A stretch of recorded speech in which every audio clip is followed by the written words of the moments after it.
Well, we are at the end of this part of the season.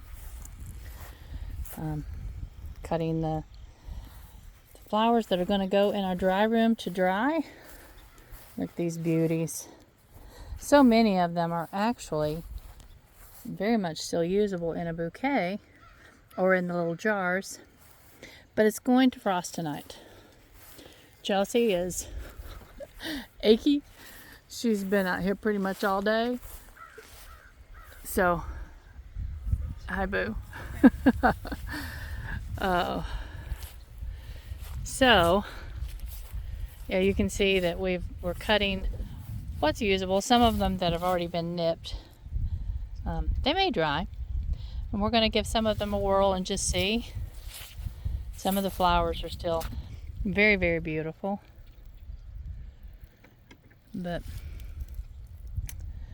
it's the end of this part of our first season, y'all. And so it's a little, I don't know, kind of bittersweet maybe. I'm ready for a break, but also just a little on the sad side. However, we've got so many things going on this winter, so much to get ready for next spring, that I seriously don't think we're going to have time to sit down and worry about it. You know what I mean? These little guys are still just opening up. We'll go ahead and take them even though they're not fully open, because if we wait tomorrow, they may be brown. They may be looking like these guys. But, oh well. What a ride this has been, y'all. What a ride this has been. We've learned so much. Found things that worked really, really well that we'll do again next year. Things that didn't work so well that we won't do again next year. We found multiple ways to grow. Look at this teeny tiny. I mean, this guy is so little. Look at him. Isn't that something? How pretty. Such a pretty little... I saw one a few minutes ago. I wonder if I could find him. That might be kind of like the proverbial needle in the haystack. But it was just a gorgeous, gorgeous, teeny tiny little perfect blossom. But, yeah, these guys are saying good night. And then we're in the process of cutting the ageratum. These beautiful blooms. Look at that. One of my very favorite little pops of color in a bouquet. Fuzzy little dudes. So pretty. So pretty. So easy to grow. If any of y'all have never grown ageratum and you like to do bouquets for your own home, absolutely take the time to grab a little packet of ageratum seed. And if you haven't found any around you, you can go to the Gardener's Workshop. That's Lisa Mason Ziegler's workshop, the lady that I've learned what I've learned about cut flower gardening. But she sells everything that we have here in this field. She sells by the packet. So very affordable, like $3.95, $4.95, however much for a little packet for the home gardener. We buy most of ours from, here it is, I did find it. Look at that. 2 of them, 3 of them. See how tiny that is? I mean, that's gorgeous. Who couldn't love teeny tiny little flowers like that? So perfect. Oh well. But we buy most of our flowers from Johnny's Seed, and it's a good supplier. I think that over the years I've had better success from the seed that I buy from Lisa Ziegler, but to buy in bulk, you have to go to someone like Johnny's Seed, and so we've been pleased with everything except, like I said, the sunflower seed, we did have some issues during the season from one package that we bought, one 5,000 seed package. And my Gomphrena, I think that they are drying beautifully inside. And such a pretty, and that's another really easy flower to grow and make such a statement in a bouquet. If you have never grown Gomphrena, this color is my favorite, this deep little purple one. You can also get them in red, you can also get them in orange, and then see, we've grown them in white, and we've grown them in like a real pale lavender. But easy to grow, easy to grow. And then celosia are also very easy to grow. These are the coxcomb, and you can see they're pretty much done. They're just yucky.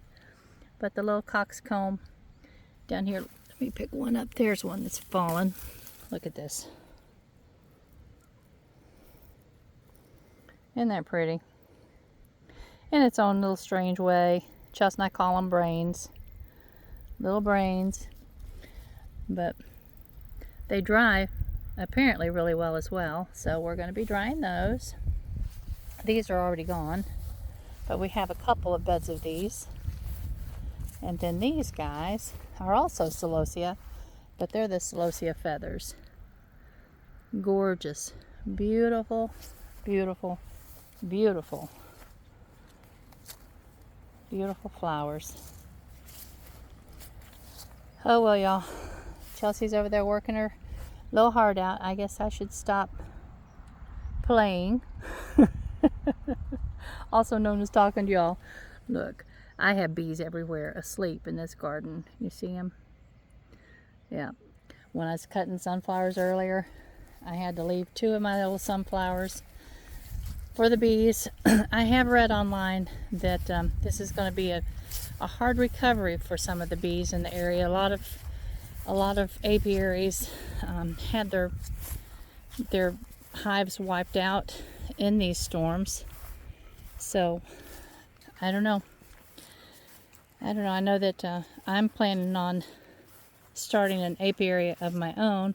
If Hugh and Chelsea want to be a part of it, they will help me. If not, I am very happy to do that on my own, because I think it's so necessary, so very important. But there's a bumble asleep. What I have found is these guys go to bed really early. So if you're going to cut sunflowers especially, you need to do it probably before 4 o'clock in the afternoon. There's another little dude asleep, because they go to bed early. Lights out before the lights are out. They're funny.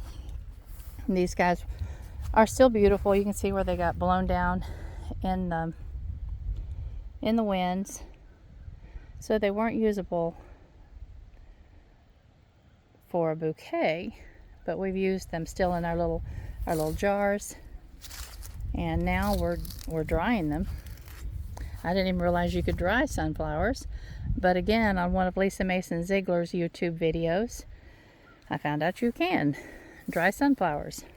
You have to just be careful how you position them while their little petals are drying, so that they don't dry really weird and wonky.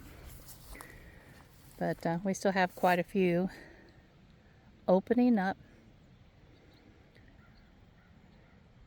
And if the frost over the next few days doesn't get them, then we'll still have sunflowers for a while. And these guys, they have their little heads developing, so we'll have to see what they do as well. There's a pretty good little bed of them, so we still may have sunflowers coming on for a while. But well, y'all, I need to go and help Chelsea so we can get finished and call it a day. It's been a long one. The sun is getting ready to go down over the horizon, and it's going to start getting chilly. It's only been like, the high has been the low 60s, maybe the high 50s today. And we're supposed to be down in the low 50s for a high later on this week. So it is definitely getting chilly. All right. I hope your evening is wonderful, and I will talk to y'all tomorrow. Love you. Bye-bye.